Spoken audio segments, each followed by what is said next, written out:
तो जैसा कि लास्ट एपिसोड में हमने देखा था कि जियांगान ने डीमन स्लेइंग कॉन्टेस्ट के पहले राउंड को क्लियर करने के लिए कुछ लोगों की डीमन कोर्स को हासिल कर लिया। साथ ही वो एक डीमन किंग को भी खत्म कर देता है, जिसे मारने के बाद जियांगान को ढेर सारी डिमोनिक कोर्स हासिल हो गई। मगर यहाँ पर उसके कई सारे दुश्मन बन चुके थे, जो कि इस कॉन्टेस्ट को और भी ज्यादा मुश्किल बना देंगे। साथ ही जियांगान ने पहले राउंड को तो क्लियर कर दिया और अब ये लोग सीधे डिवाइन डीमन बैटलफील्ड की तरफ निकल पड़ते हैं, जहाँ पर इन्हें ढेर सारे ट्रेजर्स हासिल हो सकते थे। अब आगे तो इस एपिसोड की शुरुआत उसी सीन से होती है जहाँ पर जियांगान अपने दोस्तों के साथ डिवाइन डीमन बैटलफील्ड की तरफ निकल चुका था। मगर जियान काफी ज्यादा परेशान थी। वो जियांगान से कहने लगी कि वो मास्टर गुई डेथ गॉड माउंटेन से बिलोंग करता है और उसने धमकी दी थी कि इस बैटल ग्राउंड पर वो जरूर से तुम्हारे साथ हिसाब बराबर करेगा। जिस पर जियांगान बताता है कि पॉइजन फायर एबिस में मैंने एक डीमन किंग को खत्म किया था, तो उस वक्त मास्टर गुई ने मुझसे मेरी डिमोनिक कोर्स छीनने की कोशिश की। मैं जानता हूँ वो बंदा काफी ज्यादा स्ट्रॉन्ग है, लेकिन उसका दिमाग इतना शार्प नहीं कि वो मुझे हरा पाए। जिसके बाद ये लोग एक बैरियर के पास पहुंच जाते हैं, जहाँ पर एक एल्डर इनके टोकन्स चेक करने लगे। जिसके बाद उन्होंने थोड़ी देर में इन सभी को बैटल ग्राउंड पर जाने की इजाजत दे दी। यहाँ पर लांग कह रहा था किसी ने रात दिन रात इस बैरियर को गार्ड करते होंगे, यानी कि काफी ज्यादा मेहनत वाला काम है और मेरे ख्याल से आपको इसके 2 या 3 हजार मिस्टिकल स्टोन्स मिलते होंगे, लेकिन ये तो बड़ी ही कम सैलरी है, तो क्यों ना आप मेरे साथ एक फायदे का सौदा करो। देखो मैं जानता हूँ कि आपके पास इस डिवाइन डीमन बैटलफील्ड का मैप होगा, तो क्यों ना आप मुझे वो मैप दे दो और बदले में मैं आपको 50,000 मिस्टिकल स्टोन्स दूंगा।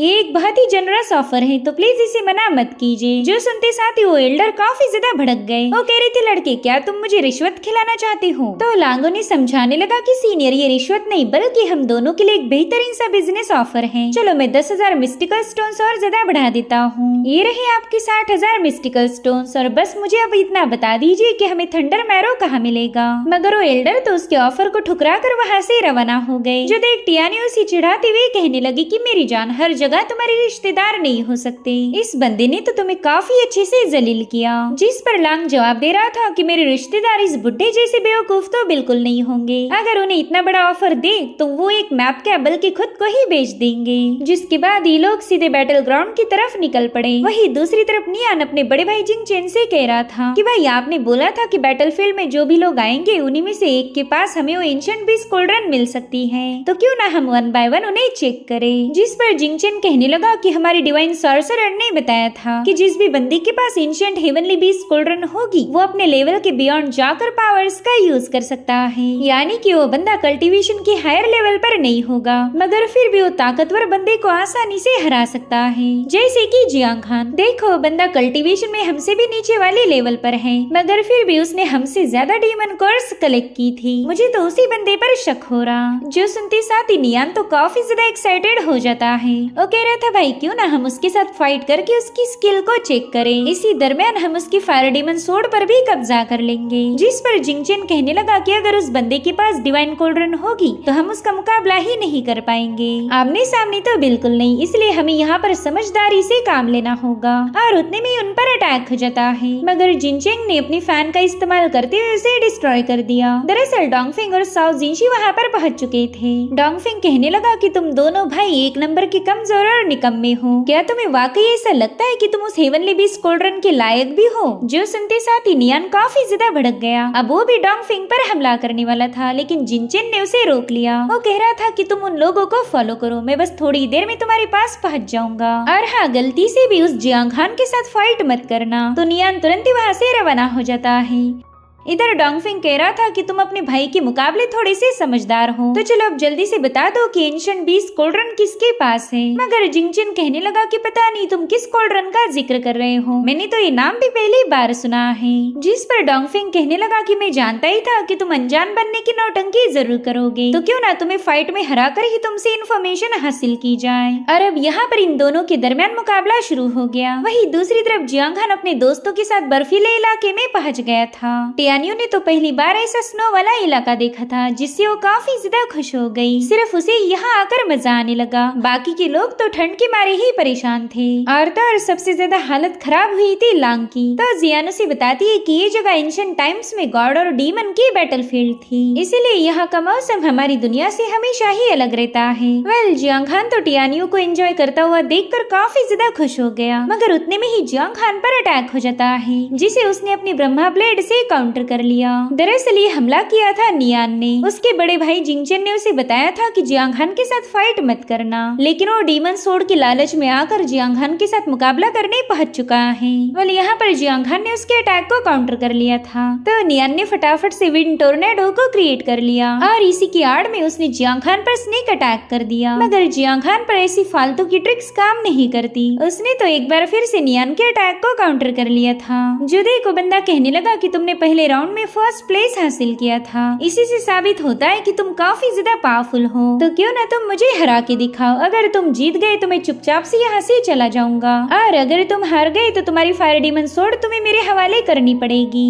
तो जियांग खान उसे दूर पुश करते हुए कहने लगा कि मुझे ऐसे फालतू गेम्स खेलना बिल्कुल भी पसंद नहीं है। यहाँ पर जियांग खान उस बंदे पर पूरी तरह से भारी पड़ चुका था। तो नियान सोचता है कि ये बंदा तो रीइंकार्नेशन स्टेज पर है, तो इसके पास ऐसी भयानक पावर्स होनी नहीं चाहिए। और फिर उसे अपने भाई की कही बात याद आती है। जिंगचन ने बताया था कि कोल्ड्रन जिसके पास होगी वो बंदा अपनी ही कल्टीवेशन लेवल को सरपास कर सकता। इसलिए नियान ने फैसला लिया कि वो जियांग खान का मुकाबला करेगा, ताकि 20 कोल्ड्रन पर कब्जा कर सके। यहाँ पर उसने अपने 10,000 ब्लेड स्नो बरियल को एक्टिवेट कर दिया था, जिससे वहाँ पर कई सारे आइस लैंसेस क्रिएट होकर तूफान आने लगा। और जियांग खान को बताता है कि हेवनली रेल्म का एक्सपर्ट भी स्नो स्टॉर्म से बाहर नहीं जा सकता, लेकिन जियांग खान ने एक ही सेकंड में उसके तूफान के टुकड़े टुकड़े कर दिए। यहाँ पर जियांग खान अपने बर्जर्क मोड को एक्टिवेट कर चुका था। वो कहता है कि अगर तू वाकई मुझे मारना चाहता है तो ये 2 कौड़ी की ट्रिक्स काम नहीं आने वाली। जो सुनते साथ ही नियान ने उस पर एक साथ 3 स्लैशेस से अटैक कर दिया, जिसे जियांग खान अपने एक ही स्लैश में डिस्ट्रॉय कर देता है। और अब अटैक करने की बारी थी जियांग खान की। यहाँ पर नियान तो फटाफट से वहाँ से रवाना हो गया, लेकिन जियांग खान के अटैक के चलते वो बंदा ऑन द स्पॉट मारा जाता है।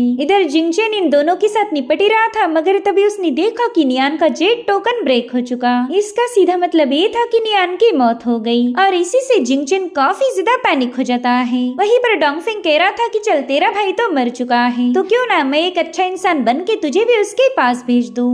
और अभी दोनों भी उस पर अटैक करने के लिए रवाना हो गए। जो देख जिंगचन कहता है कि अगर तुमने मुझे मार दिया तो हेवनली बीस्ट कोल्ड्रन किसके पास है ये तुम्हें कभी पता नहीं चलेगा। जो सुनते साथ ही दोनों अपने अटैक को रोक देते हैं। जिंगचन कहने लगा कि अगर तुम चाहो तो हम एक साथ मिलकर उस कोल्ड्रन को हासिल कर सकते हैं। हालांकि डोंगफिंग को उस पर यकीन नहीं था। वो कहता है कि वो कोल्ड्रन तो बस एक ही बंदे को मिल सकती है, फिर हमारा एक साथ काम करने का क्या फायदा। तो जिंगचन उसे बताता है कि उस आर्टिफैक्ट की डिवाइन पावर को डिवाइड किया जा सकता है। अब ये सुनकर ये दोनों भी थोड़े से शॉक हो गए। साथ ही साओ जिनशू उससे पूछती कि बताओ कोल्ड्रन किसके पास है। तो जिंगचन ने तुरंत ही उसे जियांग खान का नाम बता दिया। ये सुनकर तो डोंगफिंग काफी ज्यादा शॉक हो गया। वो कहता है कि मैंने पहले भी जियांग खान के साथ मुकाबला किया था, तो उस बंदे ने अपने ढेर सारे डिवाइन एबिलिटीज का इस्तेमाल करते हुए मुझे हरा दिया। मैंने तो ये बात उसी वक्त समझ जानी चाहिए थी कि कोल्ड्रन का मालिक यही बंदा होगा। उतने में साओ जिनशू जिंगचन से कहती कि तुम्हारा छोटा भाई उस जियांग खान के हाथों मारा गया। तुम्हें पता है कि तुम अकेले उसका बदला नहीं ले पाओगे, शायद इसी वजह से तुम हमें भी अपने इस मिशन में शामिल करना चाहते हो।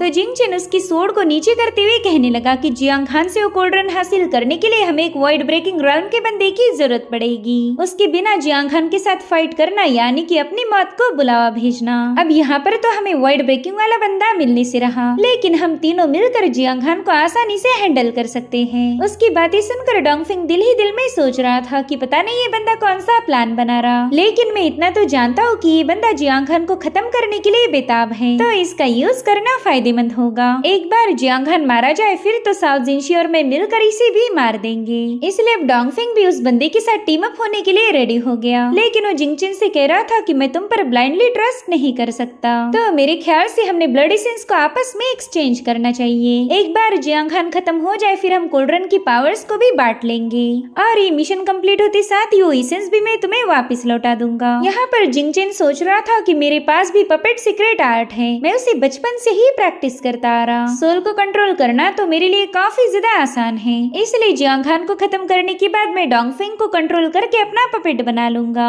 जिसके बाद ये दोनों भी अपना अपना ब्लड एसेंस एक्सचेंज कर देते हैं। वहीं दूसरी तरफ लांग अपने साथियों को बता रहा था कि मैं इस बंदे को जानता हूँ, ये मोशिए माउंटेन के सेकंड एल्डर का बेटा नियान है। जिंगचन और ये काफी ज्यादा क्लोज थे, अगर नियान यहाँ पर है तो जिंगचन भी आसपास होगा, इसलिए जियांग खान ने फटाफट से अपने परसेप्चुअल विजन का इस्तेमाल करते हुए उस पूरे इलाके को चेक किया, मगर वहाँ पर उसे किसी भी कल्टीवेटर का ट्रेस नहीं मिलता। इसलिए जियांग खान नियान की बॉडी को वैनिश करके सीधे थंडर मैरो की तलाश में निकल पड़ा। वेल, इन लोगों को कोई आइडिया नहीं थी कि इन्हें थंडर मैरो कहाँ मिलेगी, और उसी फॉरेस्ट को एक्सप्लोर करते हुए वो लोग डिवाइन डीमन बैटलफील्ड के मेन हिस्से पर चले गए, जहाँ पर कई सारी जायंट सोर्ड्स जमीन में धसी हुई थी। हजारों सालों पहले इन्हीं तलवारों का इस्तेमाल करते हुए डीमंस और गॉड्स ने आपस में जंग की थी, और इसी वजह से ये जगह काफी ज्यादा स्पेशल है। साथ ही साथ यहाँ पर उन्हें मिस्टिक आइस फ्लावर्स भी मिल गए थे, तो लांग बताने लगा कि ये फ्लावर्स ब्लूम होने में ही हजारों सालों का वक्त लेते हैं, तो इन्हें रिफाइन करने के बाद ही तुम्हारी कल्टीवेशन को बूस्ट करेगा। साथ ही साथ फायर एट्रीब्यूट की स्पिरिचुअल पावर भी इससे इंक्रीज होगी,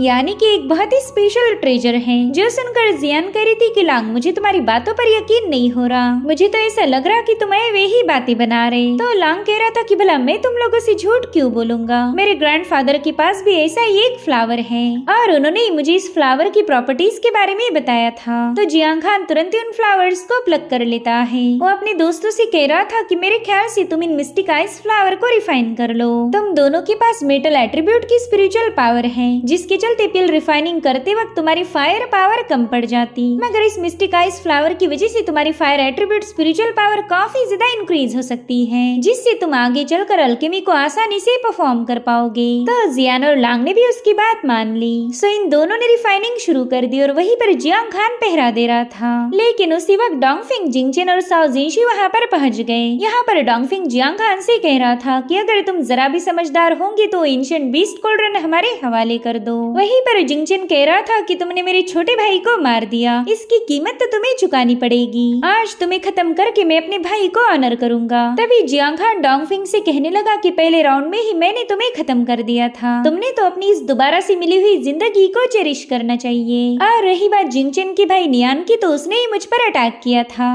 इसलिए उसे मारना पड़ा। जो सुनकर साओ जिनशी कहने लगे कि जियांग खान तो काफी ज्यादा घमंडी है, इसे ये समझ नहीं आ रहा कि अगर हम तीनों अपनी पावर्स को मर्ज कर दे तो हम इसे आसानी से हरा सकते, चाहे फिर इसके पास कितनी ही सारी डिवाइन एबिलिटीज क्यों ना हो, वो भी इसे मौत से बचा नहीं पाएगी। तो डोंगफेंग कहता है साओ जिनशी, इस जियांग खान से तो हम दोनों निपट लेंगे, तब तक तुम जाकर उन मिस्टिक फ्लावर्स को हासिल करो। और अब डोंगफेंग ने सीधे जाकर जियांग खान पर अटैक कर दिया, मगर जियांग खान बेंड होते हुए उसे पीछे की तरफ पुश कर देता है। और अब यहाँ पर हान ने भी flame dragon piercing the sky का यूज करते हुए उस पर हमला कर दिया, जिसके चलते डोंगफेंग बुरी तरह से घायल हो जाता है। जो देखते साथ ही जिंगचन ने वहाँ पर सोल बाइंडिंग फॉर्मेशन को एक्टिवेट कर दिया, जिसमें जियांग खान ट्रैप हो चुका था। जिंगचन उसे बताता है कि मेरा ये soul binding formation 6th order के डेमोनिक बीस्ट के एसेंस सोल का यूज करके फॉर्ज किया गया था, जिसके चलते तुम्हारे पास अब चाहे कौन सी डिवाइन पावर क्यों ना हो, तुम इसे ब्रेक नहीं कर पाओगे। साथ ही साथ डोंगफेंग कहने लगा कि जियांग खान तेरा खेल तो खत्म हो गया, चल अब जल्दी से वो डिमोनिक बीस्ट कोल्ड्रन हमारे हवाले कर दे।